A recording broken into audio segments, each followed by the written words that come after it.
Hey guys, Ultra Maximus here with another Transformers review. This time we're taking a look at Perceptor, and he's from the Reveal the Shield line. And I've had this guy for a while, and I just haven't really gotten around to taking a look at him. And he was one I was really anticipating. I got a little damage there, but that's okay. He's getting ready to come out of the box. So taking a look, I mean, his box artwork's pretty cool. Kind of a menacing looking version of Perceptor there. I think he's kind of more like the comic book version we see from IDW, the sniper kind of hard ass, versus the scientific nerd that we get in the cartoon show. He is a level 3 Transformer, and kind of looking over here on the side, I really love this in the Reveal the Shield line. We've got, we don't know what it is, question mark, but obviously he's an Autobot. Here he is in package, looking kind of interesting. He's a type of truck, and he's got these tread things going on down here. So I don't know if that's an homage to the tank mode from the original G1 figure that was the Microscope that turned kind of into a tank-like looking thing. And then we've got the Perceptor, Reveal the Shield down here. On this side, we've got the Reveal the Shield logo. Backside, here we go. Here's our packaging. Pretty standard type of packaging. Just kind of a close-up here. Here's old Perceptor. Here's his bio. If you want to read that, hit pause.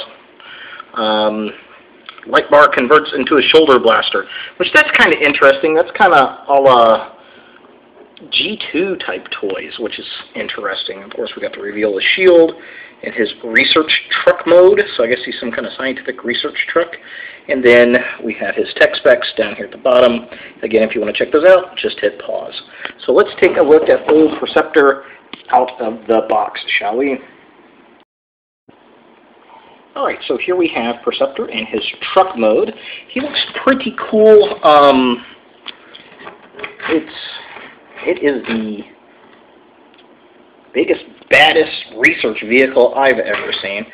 There's a lot of really good detail. We've got, up here at the top, he's got like searchlights, and we've got yellow plastic on there for the lamps. It's nice. Got a yellow windshield, yellow sides. The rearview mirrors are painted, or plastic, which is nice. It's got a little ram scoop hood, and there's detail up in there. Little paint job, the nice little grill, yellow license plate, not license plate, headlights, painted on there, which is very, or not paint, it's not even paint, it's plastic, translucent plastic, and the fog lamps are the same way. So lots of really nice detail on this figure. And that train, or the tank, man, look at that. That just looks really nice. I'm getting some weird reflections from this camera, aren't I? That's kind of odd. But anyway, it looks really nice. The paint, they painted the windows there, which is okay, not too bad. And then we've got, I love the fact that they painted the taillights. Finally, most of these Hasbro toys do not have painted taillights, and that's really annoying. And then we get this license plate that's painted on there, which is really nice, MR51409. And they haven't officially said what that is, but I think on TF Wiki and some other places they say that's Bill Rowley's daughter's birthday. And Bill Rowley is a production designer for Hasbro, toy designer. So the speculation that it's her birthday, May 14th, 2009. MR, R for Rowley. I don't know if it's Michelle, Megan, Monica, whatever her name is, but that wouldn't surprise me, which is kind of cool if he did that. Kudos to him. Nice little nod in there for his daughter. But yeah, just really nice. There's a little bit of kibble up here at the top with this chrome gun kind of sticking out the back. I don't particularly care for that much, but all in all, it's actually a very good little truck mode. So let's take a look at him in robot mode.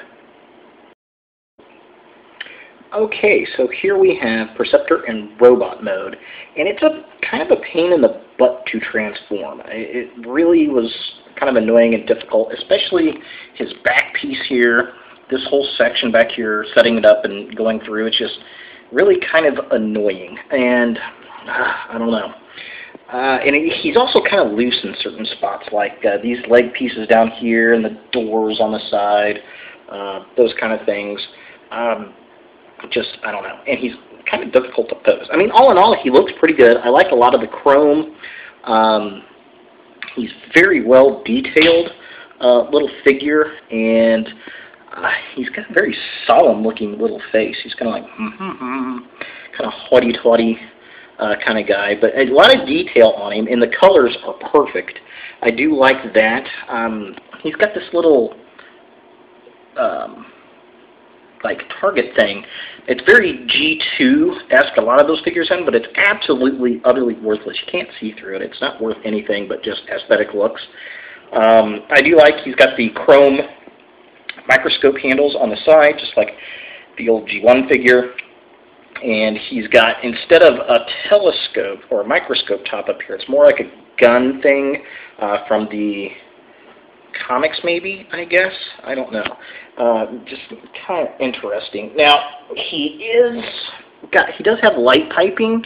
Let's see if I can, but it's not very good light piping. You can kind of see it a little bit. He's got yellow eyes. I don't really dig that. I wish they were blue. But the rest of the plastic has kind of got a yellow theme going on here, so I can see why they did that. Now, to get to his, come on, you thing. To get to his little reveal the shield, it's right here on his chest, and you got to pull that piece down, and there he's got his little Autobot logo. He's an Autobot. Again, very good detailing. He's just a very loose and goosey figure. I'm kind of disappointed in that. I wish that figure, I wish it was just a little bit better made. I'm not a fan of this guy right now. He just kind of, it looks good, and if you just leave it sit, it looks okay. It's just kind of a pain to get him into that robot mode and get him posed into different poses. And he's got lots of robot kibble. He's got a huge backpack going on back here. And he does have a microscope mode, which basically you're going to turn these legs back into the truck and flip them down, and you're going to put the arms up to the side so that these little pieces are the microscope, and then this is going to go in and down, and you're going to flip that front panel down there. So let me get it into the microscope mode and kind of show you what I'm talking about. Okay, so here he is in his microscope mode. This is kind of the unofficial mode. It actually does look a lot like the G1 microscope mode, which is kind of funny if you actually look at the two together. Essentially what you're going to do is you're going to spread out, like I said, you're halfway going in the transformation of his legs back into the truck, and you're going to flatten them out so that the tanks are on the side, flip your feet back, and then put your doors kind of back to the side there. And then you're going to pull this little panel down there. You're going to flip your arms back up so that your little adjusters are there. And then you're going to kind of make the microscope piece there. I mean, if you wanted to, I guess you could probably lower that down so it looks more like the microscope, I suppose. And it's just got its little adjust knob, that kind of stuff. You could also, I suppose, if you wanted to, on these side pieces, you could kind of just expand it like that. Maybe if you want to get the barrel of the microscope there and pre-push down. I kind of like it better, I think, this way, or it's just kind of flipped over here to the side, and then that going up right there. So, I mean, it's not too bad. It's interesting, that's for sure. You got the little specimen tray and everything. The back of the, I mean, it's just kind of, yeah, it's kind of there. It's interesting. It's kind of cool that you can get it into that style of mode. I guess this would be a Cybertronian microscope, maybe? I don't know. But it does, I'm going to put a picture up of this sitting next to a, comparing it next to the G1 microscope, and it actually does look very, very similar, which is kind of funny. So there it is, guys. There's Perceptor. Hope you enjoyed this review. He's kind of a so-so figure. I was really looking forward to him, but he's a little a little bit disappointing. He's a little loose, he's hard to transform, and he's just kind of cumbersome to pose. So, but the colors are right. At least you get a microscope mode out of him. His face just doesn't really do it for me. It doesn't look like Perceptor. He looks way too haughty-taughty. I don't know. It just this figure is just not living up to what I was wanting out of a Perceptor figure. So if you see it and it's cheap, I suppose it's a decent pickup, but I personally would not go out of my way to find this figure. So there it is, guys. Perceptor, Reveal the Shield.